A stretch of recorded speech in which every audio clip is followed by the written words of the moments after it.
Donc voilà, donc comme je vous disais, donc l'impôt, bien évidemment, il est commun que l'on soit une entreprise individuelle ou une société.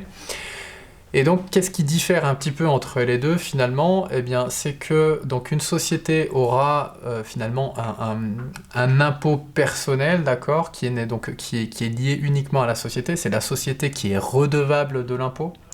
Ce ne sont pas ses actionnaires en direct qui sont redevables de l'impôt, du moins ce sera les comptes de l'entreprise qui paieront l'impôt.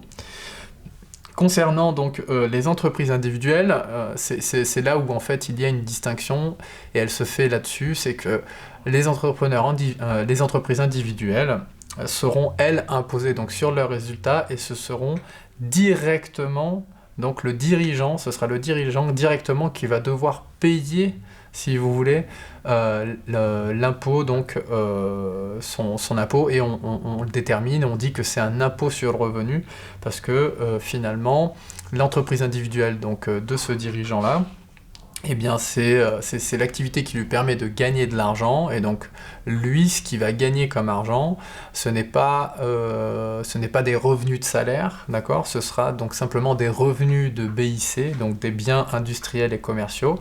Donc c'est une catégorie dans laquelle on va venir rentrer donc tout simplement tout ce que l'on a pu gagner en fait tout au long de l'année, donc notre chiffre d'affaires finalement. Et donc on aura un impôt sur le revenu calculé par rapport à ces revenus-là. Concernant donc l'IR, donc on dit en fait, donc les entreprises individuelles, on dit qu'elles sont imposées à l'IR, parce qu'elles sont imposées à l'impôt sur le revenu, c'est le dirigeant lui-même qui va devoir payer l'impôt, parce qu'il n'y a pas de distinction entre le patrimoine de l'entreprise individuelle et le patrimoine du dirigeant. En fait, le patrimoine du dirigeant, c'est son entreprise individuelle. Tout est confondu, absolument tout, il n'y a pas de distinction. Alors que pour les sociétés, pour les sociétés, ben, il y a vraiment une distinction entre le patrimoine de la société et le patrimoine des actionnaires. Donc c'est pour ça évidemment que quand vous avez dans les sigles SARL, responsabilité limitée, donc société à responsabilité limitée, qu'est-ce que ça veut dire? Ça veut simplement dire que on va séparer le patrimoine de l'entreprise et le patrimoine de l'actionnaire dirigeant. Parce que donc finalement, il y a cette séparation pour que justement l'actionnaire ait une responsabilité limitée par rapport à cette entreprise-là.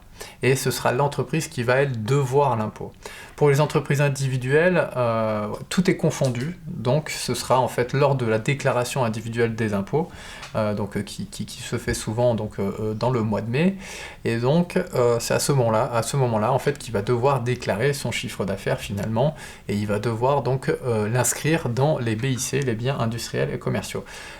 À cela, bien sûr, va s'ajouter en fait la CSG et CRDS, donc c'est les contributions sociales et les contributions de remboursement de la dette publique, de la dette sociale, c'est CSG, CRDS.